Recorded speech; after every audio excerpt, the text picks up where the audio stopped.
Hello friends, welcome to mister Chanti talks. So friends, ఈరోజు అయితే Korean movie అయిన remember movie OTT review మనమైతే తెలుసుకుందాం. ఈ మూవీ ఇప్పటిదైతే కాదు ఫ్రెండ్స్, 2022 అక్టోబర్ 16న కొరియర్ లాంగ్వేజ్లో రిలీజ్ అయ్యి ఇప్పుడు చూసుకుంటే ప్రైమ్ వీడియోలో 5 లాంగ్వేజ్తో స్ట్రీమింగ్ అయితే అవుతుంది. అందులో తెలుగు ఆడియో కూడా ఒకటి. Director by Lee In Hung. బేసిక్గా స్టోరీ విషయానికి వస్తే 60 నుండి 70 సంవత్సరాల వయసు ఉన్న ఫ్రీడీ అనే ఒక వ్యక్తి ఒక 5గురిని చంపే ప్రయత్నం అయితే చేస్తూ ఉంటాడు. మరి ఎందుకని ఆ వ్యక్తులను ఈయన చంపే ప్రయత్నం చేశాడు, అతను రివెంజ్ ఎలా తీసుకున్నాడు, వారు చేసిన తప్పు ఏంటి, ఇలా ప్రతి ఒక్కటి మీరు తెలుసుకోవాలంటే మాత్రం ఈ రిమెంబర్ మూవీ మీరైతే చూడాల్సిందే. ఈ movie action and thriller. Action పరంగా అంతగా ఎంజాయ్ చేయలేకపోవచ్చు, కానీ థ్రిల్లర్ పరంగా ఎంజాయ్ అయితే చేస్తారు. ఈ సినిమాలో హైలైట్స్ కోసం మాట్లాడుకుందంటూ ఏమైతే లేదు ఫ్రెండ్స్, రొటీన్గానే అనిపిస్తుంటుంది. సినిమా స్టార్ట్ అయిన కాంచి ఎండ్ అయ్యేదాకా కొద్దిగా ల్యాగ్ అయితే అనిపిస్తుంటుంది. అంతేకాకుండా లాజిక్ అంతా పక్కకు పెట్టేసి ఈ సినిమా చూస్తేనే ఎంజాయ్ అయితే చేస్తారు. చాలా వరకు ఈ సినిమాలో మైనస్ పాయింట్స్ అయితే ఉన్నాయి భయ్య.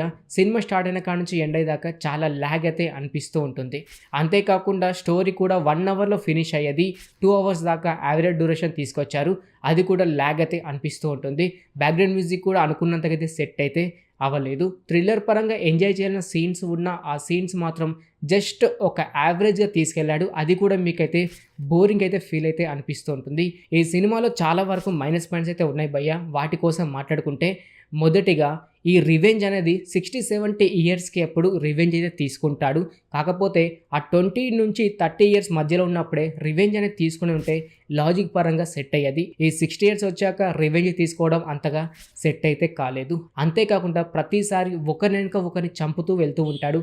అది కూడా చాలా వరకు లైట్ అయితే అనిపిస్తుంటుంది. థ్రిల్లర్గా అయితే ఎంజాయ్ చేయాల్సిన సీన్ అయితే కాదు. కనీసం బ్యాక్గ్రౌండ్ మ్యూజిక్ అయినా యాక్షన్ పరంగా సెట్ అయిందంటే అది కూడా లేదు. అలా వెళ్తూ ఉంటుంది. First half and second half చాలా వరకు ల్యాగ్ అయితే ఫీల్ అవుతూ ఉంటారు. ప్లస్ పాయింట్స్ కోసం మాట్లాడుకుంటే ఈ వ్యక్తికి ఫ్లాష్ బ్యాక్ అయితే ఉంటుంది. ఆ ఫ్లాష్ బ్యాక్ కొద్దిగా అయితే సెట్ అయింది. అంతేకాకుండా కాన్సెప్ట్ కూడా కొద్దిగా యూనిక్ అయితే అనిపిస్తూ ఉంటుంది. అంతేకాకుండా తప్పించుకునే విధానం కూడా కొద్ది వరకు సెట్ అయిందని చెప్పుకోవచ్చు. ఇవి మాత్రమే ప్లస్ పాయింట్ అని చెప్పుకోవచ్చు. చాలా వరకు అయితే మైనస్ పాయింట్స్ అయితే ఉన్నాయి. ఈ మూవీ మాత్రం నేను వీలైనంత వరకు రికమెండ్ అయితే చేయను ఫ్రెండ్స్. కానీ క్రైమ్ మూవీస్ ఇష్టపడేవారు ఎవరైనా ఉంటే, అంతేకాకుండా రివెంజ్ మూవీస్ ఇష్టపడేవారు ఎవరైనా ఉంటే ఈ రిమెంబర్ మూవీ చూడడానికి అయితే ట్రై చేయండి. ఇప్పుడు చూసుకుంటే ప్రైమ్ వీడియోలో స్ట్రీమింగ్ అయితే అవుతుంది. తెలుగు ఆడియోలో కూడా అవైలబుల్గా అయితే ఉంటుంది. ఓకే ఫ్రెండ్, చూసారు కదా సౌత్ కొరియా మూవీ అయిన రిమెంబర్ మూవీ ఓటీటీ రివ్యూ. ఇంక ఇలాగే ప్రతి ఒక్క మూవీ ఓటీటీ రివ్యూ అండ్ ప్రతి ఒక్క వెబ్ సిరీస్ రివ్యూ, ఇలా ప్రతి ఒక్కటి మీరు తెలుసుకోవాలి అని అనుకుంటే మన ఛానల్ని సబ్స్క్రైబ్ చేసుకొని పక్కన ఉండే గంట సింబల్ని యాక్టివేట్ చేసుకోండి. మరొక మూవీ రివ్యూతో మీ ముందుకైతే వస్తాను. Thanks for watching.